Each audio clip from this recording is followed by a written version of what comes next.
لیکن آپ دیکھو جس اسلام کو رسول اللہ نے شروع کیا تھا اقرأ بسم ربک الذی خلق سے، وہ آج امت ہم دیکھتے ہیں اس میں 50% یعنی لوگ جو ہے وہ الٹریٹ ہیں. یہ ہے المیہ ہمارے ساتھ. لیکن میں یہ اس بات پہ اپنی بات ختم کرنا چاہتا ہوں اقبال کے شعر پہ، وہ یہ ہے: خوش تو ہم بھی ہے جوانوں کی ترقی سے، مگر رب خندان سے نکل جاتی ہے فریاد بھی ساتھ. ہم سمجھتے تھے کہ لائے گی فراغت تعلیم، کیا خبر تھی چلا آئے گا الہاد بھی ساتھ. یہ الہاد ہوتا ہے ایتھیزم. پیغمبر نے دنیا کو ایتھیزم سے بچایا، اس الہاد سے بچایا. اب آپ میں ایسے لوگ ہونے چاہیے جو اس مذہب کو پڑھیں، پروفٹ کو پڑھیں، قرآن کو پڑھیں، اس کو سمجھیں اور دنیا کے سامنے اپنی بات رکھیں اس حیثیت سے کہ دنیا میں جو ہے مذہب کی ضرورت ہے، پیغمبروں کی ضرورت ہے اور ان ریلیجس ٹیکسٹس کی ضرورت ہے.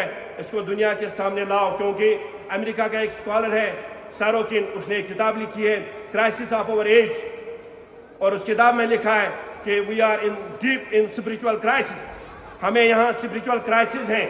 وی آر ایگوئسٹک اور صرف اسپرچولیٹی اس کو بچا سکتا ہے. لیکن بہترین اسپرچولیٹی وہ پروفٹ محمد صلی اللہ علیہ وسلم دنیا کو سکھا رہے ہیں. اب میں امید کرتا ہوں انشاءاللہ تعالیٰ اس سیرت کے پروگرام کے حوالے سے میں امید کرتا ہوں ہمارے جو پیرنٹس گھروں میں ہیں اپنے بچے کو اس مذہب کی تعلیم دیں.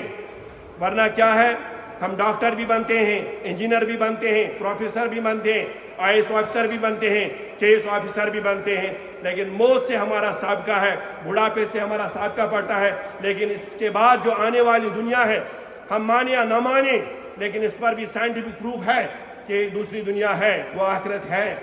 لیکن اس کے لیے ہمیں تیاری کرنی ہے. اور تیاری کون کرے گا؟ جب ہم ضرور ڈاکٹر بننے کے ساتھ ساتھ، پروفیسر بننے کے ساتھ ساتھ یعنی کیا بنیں گے؟ بہترین مسلمان بنیں گے، بہترین ریلیجس پرسنالٹیز بنیں گے.